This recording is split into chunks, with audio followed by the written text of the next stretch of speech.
Hi viewers, welcome to our channel Flavors of India. இன்னைக்கு நாம ஒரு முருங்கைக்கீரை பொரியல் செய்ய போறோம். அதுக்கு நான் வந்து 1.5 கட்டு முருங்கைக்கீரையை எடுத்து எல்லசான முருங்கைக்கீரையை அதை சுத்தப்படுத்தி இப்படி வேக வச்சிருக்கிறேன். வாங்க இப்போ இந்த பொரியல் எப்படி செய்யறதுங்கறத பாப்போம்.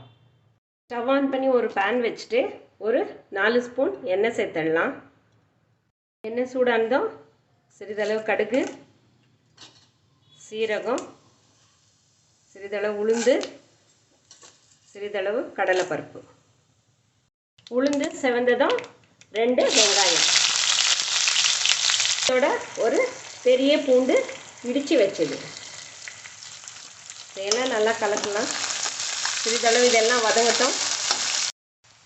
இதோட 3 வரமிளகாய், 2 பச்சை மிளகாய் நறுக்கினது சேர்த்தணும். அதோட சிறிதளவு கறிவேப்பிலை. இந்த அளவுக்கு வதங்கினா போதும். இப்போ இந்த ஸ்டேஜில் நம்ம வேக வச்ச முருங்கைக்கீரையை சேர்த்துடலாம். இதுக்கு தேவையான உப்பு சேர்த்துடலாம். நான் வேக வைக்கும் போது உப்பு போடல, இப்போ தான் சேர்த்துக்கிறேன். கலந்து விட்டுடலாம்.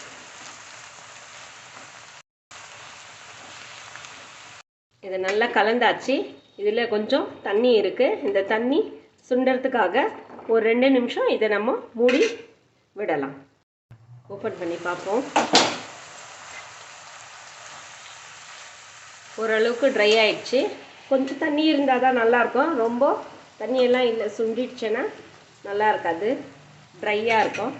ஸோ இந்த ஸ்டேஜில் நான் வந்துட்டு ஒரு 1/2 கப்பு கடலைக்காயை வறுத்து பொடிச்சு வச்சிருக்கிறேன். அதை இதில் சேர்த்துடலாம். அதோட ஒரு 1/2 முடி துருவின தேங்காயும் இதில் சேர்த்துடலாம். இதை நல்லா கலந்துட்டு சர்வ் பண்ணிட்டா நம்ம டேஸ்டியான முருங்கைக்கீரை பொரியல் ரெடி ஆகிடும். இது வந்து ரொம்ப ஹெல்த்துக்கு ரொம்ப நல்லது. அயன் கண்டென்ட் நல்லா இருக்குது. குழந்தைங்களுக்கெல்லாம் இது கொடுத்தீங்கன்னா இரும்பு சத்து அவங்க உடம்புல தேவையான அளவுக்கு இருக்கும். ஸோ இதை நீங்கள் வீட்டில் ட்ரை பண்ணி பார்த்துட்டு எப்படின்னு சொல்லுங்கள்.